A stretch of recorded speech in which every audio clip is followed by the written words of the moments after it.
최근에 건국전쟁이라는 영화가 인기몰이를 한 시점에 항일 독립투사들의 일대기를 좀 살펴볼 겸 이육사의 작품집을 읽었습니다. 이 책은 종합출판 버무주식회사가 펴낸 것으로 김종혜 선생님이 이육사의 글을 편집한 책입니다. 저는 이 책을 읽으면서 이육사는 민족 저항 시인인가요? 라고 질문을 하신다면 저는 단연코 아닙니다. 그는 독립운동가이십니다. 라고 답할 것입니다. 윤동주 시인이 15세부터 시를 쓰기 시작하였다면 이육사는 1904년, 1944년에 생애 중에서 후기 약 10년간 시를 썼습니다. 즉 30살 이후 시를 쓰기 시작한 셈입니다. 이상화가 1901년생, 김소월이 1902년생입니다. 윤동주는 1917년생입니다. 이들은 모두 나라를 잃은 분노의 동시대를 격하게 살아간 사람들이라고 생각합니다. 당시 지식인들은 어떤 자는 친일을 하여 호강호식하면서 같은 민족 구성원을 핍박하였지만 어떤 이는 만주로 상해로 미국으로 유럽으로 독립운동을 떠났고 어떤 이는 총으로, 어떤 이는 연필로, 어떤 이는 교육으로 나라의 독립을 찾으려고 하던 시절이었습니다. 이육사의 대표적인 시로는 청포도. 광야가 있다는 것은 누구나 다 알지요. 본명은 이월록입니다. 출생은 경북 안동군 도산면 원촌리입니다. 이육사는 오영재 중 둘째로 태어났습니다. 대구 형무소 수감 시절 수감 번호가 264인지라 그래서 육사는 호가 되었습니다. 이육사는 시를 쓰기 전에 독립운동을 했습니다. 그들의 형제도 모두 독립운동을 했습니다. 그의 외삼촌들도 독립운동을 했습니다. 이육사는 모두 17차례나 투옥되었습니다. 1932년 김원봉의 조선군관학교에 입교하여 제1기생으로 졸업하였습니다. 그리고 마지막에는 북경의 옥사에서 서거하셨습니다.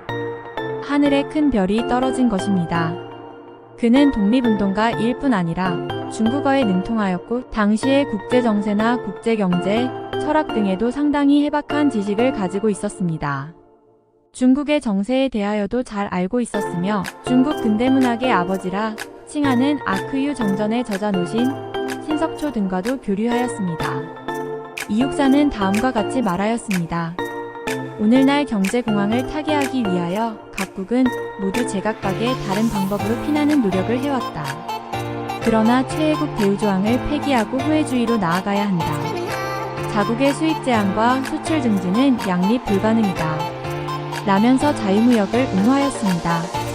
선진자본주의 국가의 중합 위협 속에 후진국가가 체결한 협정 관세는 파기할 필요가 있다. 즉 관세 자주권을 확립하여야 한다. 고주장하여 관세에 관한 이론도 해박했음을 알 수 있습니다. 또 국민당의 장개석을 다음과 같이 비판하였습니다. 국민당의 장개석도 청방이라는 상해를 중심으로 하는 개인 조직에 서명했다는 사실은 너무나 유명하다고 합니다. 이 조직은 중국 각 도시의 조직을 가지고 있으며 2만 내지 10만 명이 그 조직원이라고 합니다. 국민당이 지배하는 노동조합은 완전히 갱단의 수중이었다. 직공 전체의 노임을 공장주로부터 받으면 먼저 두전이라 하여 몇 탈은 떼어먹는다. 노동자에게 뇌물을 강요하고 아편을 강제로 팔고 노동자의 자녀는 노예로 사서 따로 돈벌이를 시켜먹었다. 라고 중국의 장개석과 중국의 당시 지배 세력을 강력히 비판했습니다. 중국 농촌의 피폐의 결정적인 원인은 가렴주구, 가연잡세이며 그 종류는 1300가지가 넘는다고 한다. 지주 상업자본가, 고리대금업자의 수탈, 그리고 재해용수, 한해 가뭄은 일반 농민을 파국으로 몰고 갔다. 외국 농산물의 덤핑도 한몫을 하였다. 그 가운데 토지의 가격은 하락을 하였다. 농촌의 실업이 격증하고 부녀자는 농로로 팔려가고 매춘부가 되었다. 이런 농촌은 소비에트 운동의 온상이 되어갔다. 라면서 당시 후진국가의 농촌의 현실이 중국도 어느 나라와도 다르지 않다는 점을 지적하였습니다. 우리가 만약에 이육사가 쓴 시에만 몰두한다면 그의 진정한 인생 가치를 모르는 것이 된다고 생각합니다. 그는 타의 추종을 불허하는 독립운동가이었다라고 생각합니다. 다시 한번 이육사를 추모합니다. 그는 암울한 시대에 큰 족적을 남겼습니다. 그분 덕택에 우리가 지금 누리는 소중한 자유도 피해 대가로 얻은 것이라는 점을 다시 한번 되새겨 봅니다.